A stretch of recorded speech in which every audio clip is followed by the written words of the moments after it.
Olá! Hoje a gente mergulha num tema chave aqui no Brasil: a nacionalidade.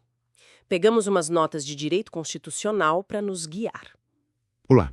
A ideia é entender quem é brasileiro para a lei, como se adquire essa condição e até como se perde, né? Ok, vamos desempacotar isto. Perfeito. Olha, nacionalidade é, antes de mais nada, um laço jurídico-político. É entre a pessoa e o Estado brasileiro, tá? Ah, interessante essa distinção. Não é com a nação, tipo cultura. Exato. Nação é mais cultural, identidade, nacionalidade é legal. Tá lá na Constituição, artigos 12 e 13. E é um direito fundamental, né? A Declaração Universal dos Direitos Humanos fala disso. Entendi. Faz todo sentido separar o legal do cultural.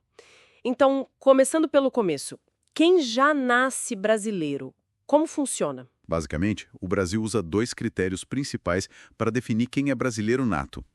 Sabe? Aquele que já nasce com a nacionalidade. Certo. O mais famoso é o ius soli, direito de solo. Nasceu aqui no território brasileiro, é brasileiro. Ponto. Mesmo se os pais forem de fora? Sim, mesmo com pais estrangeiros. A única exceção é se eles estiverem aqui a serviço oficial do país deles. Aí não conta. E o outro critério? Imagino que seja para quem nasce lá fora. Justamente. É o ius sanguinis, direito de sangue. Se a pessoa nasce no exterior, mas o pai ou a mãe é brasileiro, Uhum. ela também pode ser brasileira nata. Tem algumas formas para isso acontecer. Como assim? Se um dos pais estiver lá fora a serviço do Brasil, é automático. Tipo um diplomata, militar. Entendi. Critério funcional. Isso. Agora, se não for esse o caso, tem mais duas opções.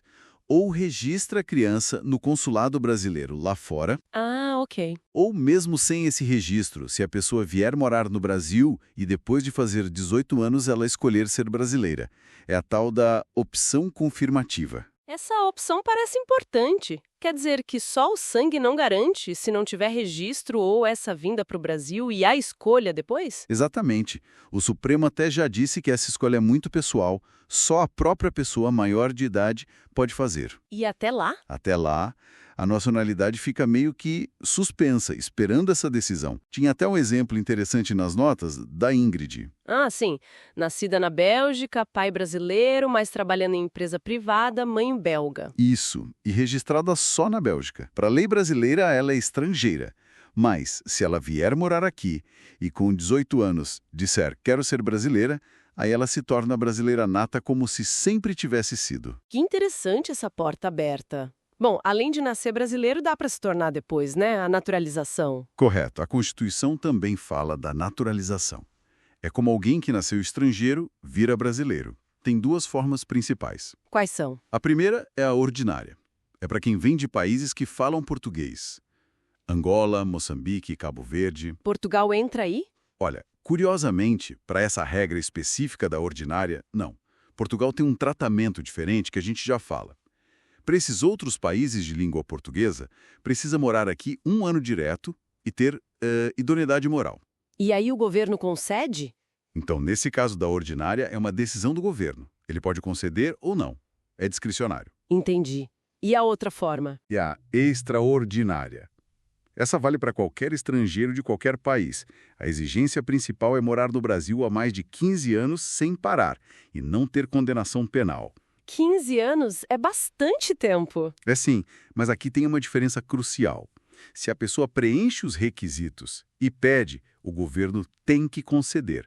Não é escolha. O Supremo já decidiu isso. É um direito da pessoa. Nossa, bem diferente da ordinária, então.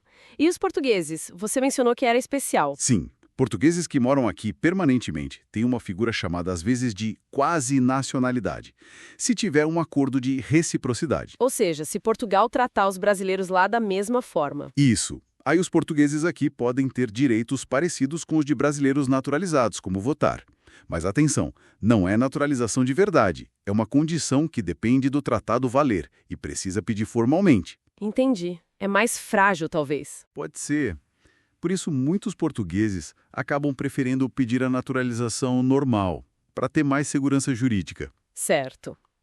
Uma vez brasileiro, seja nato ou naturalizado, a lei trata igual ou tem diferença? A regra geral, sim, o princípio mesmo, é a igualdade. A Constituição proíbe criar diferença. Mas, Sempre tem um mais, né? nesse caso tem. A própria Constituição cria umas poucas exceções. Existem alguns cargos públicos que só brasileiro nato pode ocupar. Ah, sim. Quais são eles? São cargos bem de topo, sabe? Presidente e vice-presidente da República, presidentes da Câmara e do Senado, ministros do STF, Suprema Corte. isso, e também carreira diplomática, oficial das Forças Armadas e ministro da Defesa. Tem até um macete para lembrar: mp3.com. mp3.com. Boa. Fora esses cargos, então, tudo igual. Basicamente, sim. Direitos e deveres são os mesmos. E perder a nacionalidade é possível? Ouvi dizer que mudou alguma coisa recente. Mudou sim, e aqui a coisa fica realmente interessante. Teve uma emenda constitucional, a 131 de 2023, que mexeu bastante nisso. Como ficou então?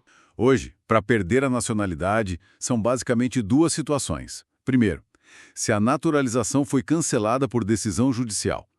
Isso pode acontecer por fraude no processo para conseguir a naturalização ou se a pessoa cometer algum ato grave contra a ordem constitucional, o Estado democrático. Certo, por decisão da Justiça. Exato. E a segunda forma é se a própria pessoa pedir para perder a nacionalidade brasileira. Mas tem uma condição importante.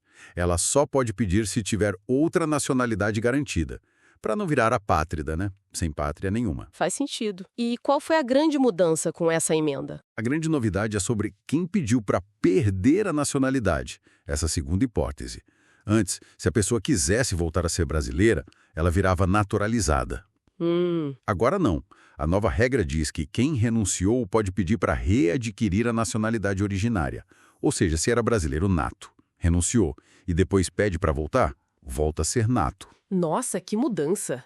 Isso muda bastante a visão sobre dupla nacionalidade, talvez. Exatamente.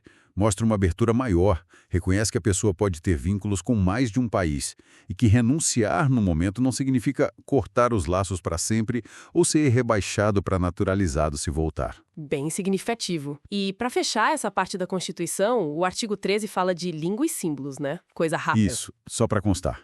Define o português como um idioma oficial, o que é importante para documentos, processos na justiça. Validade legal, né? Isso. E define os símbolos nacionais. Bandeira, hino, armas e o selo nacional. Tem a ver com a soberania. Beleza. Então, resumindo o que a gente viu. Nacionalidade é esse vínculo jurídico-político com o Estado, definido pela Constituição, diferente da ideia cultural de nação.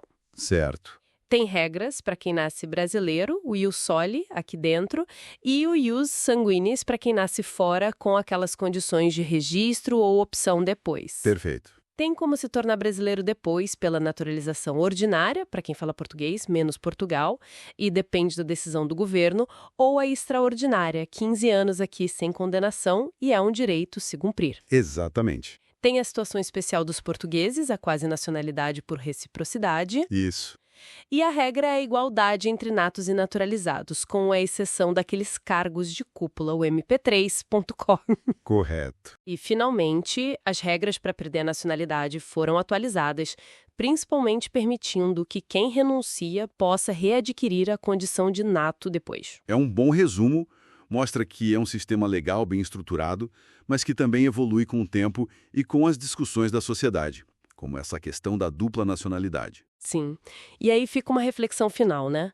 Se a gente começou diferenciando Estado, legal, de nação, cultural, como será que esse mundo cada vez mais conectado, com tanta gente se movendo, com debates sobre identidade tão fortes, Onde você quer chegar? como isso tudo pode no futuro pressionar ou talvez até mudar essas regras legais de pertencimento que a gente acabou de discutir? Essas que estão na Constituição. É algo para a gente ficar de hoje, né?